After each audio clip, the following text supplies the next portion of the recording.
Huu ni mti wa kitenge. Mmea huu una sifa mbalimbali katika kutatua changamoto za maumivu ya mifupa. Hili ndilo ambalo ulilokuwa haulijui. Kwanza, mmea huu unapunguza maumivu na kuvimba, yani anti-inflammatory and analgesic. Mmea huu una sifa kubwa ya kuzuia uvimbe unapotumia kwenye viungo vilivyopata majeraha.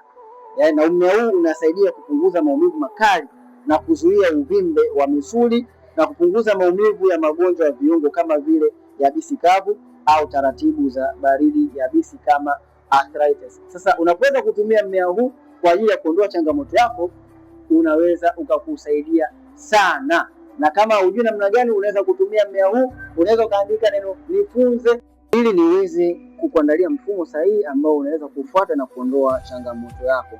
Angalizo, hupaswi kuchukulia mmea huu kama mbadala wa matibabu ya kitaalamu, hasa kwa matatizo makubwa ya mifupa kama kuvunjika au osteomyelitis, yani maambukizi ya mifupa. Hakikisha kuwa mmea huu unaotumia umechambuliwa vizuri na kwa usahihi kabla ya kuutumia ndani ya mwili wako, kwani baadhi ya mimea huwa ni sumu sana katika mwili wako na kupelekea changamoto yako kutoweza kupona zaidi. By the way, Dr. Kiba nimeweza kuwasaidia watu wengi sana kupona changamoto zao, hata wewe pia inawezekana kupona changamoto.